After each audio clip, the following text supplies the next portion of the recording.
अपने कारनामों से सभी को चौंकाने वाले पार्थ चटर्जी अब कोर्ट में गिड़गिड़ा रहे। वहीं अर्पिता मुखर्जी का ड्रामा कोर्ट में बरकरार रहा। वो अपने आंसुओं को दिखाकर खुद को बेगुनाह साबित करने पर लगी हुई हैं। शायद अर्पिता भूल गई हैं कि कोर्ट में रोने से इंसाफ नहीं बल्कि सबूतों से मिलता है। पैसों में सोने वालों को अब जेल की हवा पसंद नहीं आ रही। 53 दिन से जेल में बंद पार्थ चटर्जी और अर्पिता मुखर्जी अब आराम की जिंदगी जीना चाहते हैं। शिक्षक भर्ती घोटाले में जेल में बंद पश्चिम बंगाल के पूर्व मंत्री पार्थ चटर्जी और उनकी करीबी अर्पिता मुखर्जी की जमानत याचिका पर निचली अदालत में सुनवाई हुई। वहीं ईडी ने जमानत का विरोध किया और कहा भ्रष्टाचार का ये मामला 100 करोड़ का है जो आगे और भी बढ़ सकता है। इसके साथ ही अभी इसमें कई खुलासे होने बाकी हैं, इसलिए जमानत ना दी जाए। जमानत से गवाह और सबूतों पर भी असर पड़ सकता है।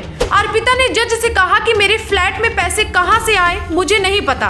वहीं पार्थ का भी यही कहना है। कोर्ट में हलफनामा दाखिल कर पार्थ ने कहा मुझे पॉलिटिकल साजिश के तहत फंसाया गया है। मैं मंत्री रहने से पहले नेता प्रतिपक्ष भी रहा। ईडी मेरे बंगले पर 24 घंटे से ज्यादा वक्त तक रही लेकिन उसे कुछ नहीं मिला। मुझे जमानत दी जाए जिससे मैं चैन से जी सकूं। पार्थ ने कहा कि मैंने ईडी की अब तक की पूछताछ में पूरा सहयोग किया है और आगे भी करूंगा।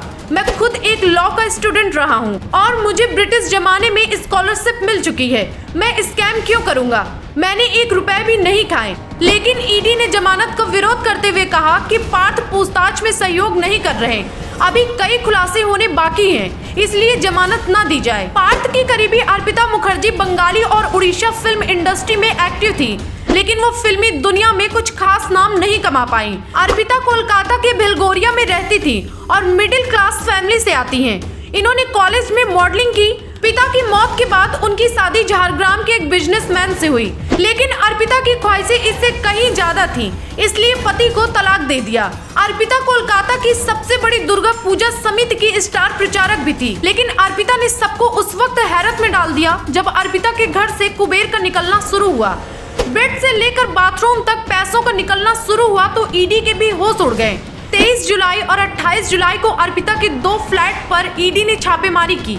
इस कार्रवाई में उनके फ्लैट से 49 करोड़ रुपए कैश बरामद हुए लेकिन ईडी की पूछताछ में अर्पिता ने कहा कि पैसे के बारे में मुझे कोई जानकारी नहीं है, सभी पैसे पार्थ के हैं। हालांकि पार्थ इन आरोपों को खारिज करते रहे।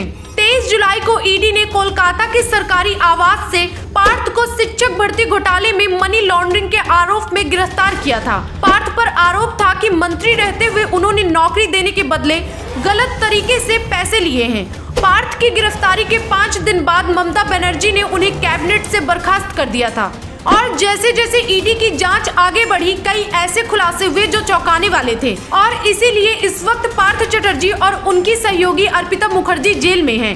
वैसे इस पूरी खबर और पार्थ चटर्जी अर्पिता मुखर्जी के बारे में आपकी क्या राय है कमेंट बॉक्स में जरूर बताएं।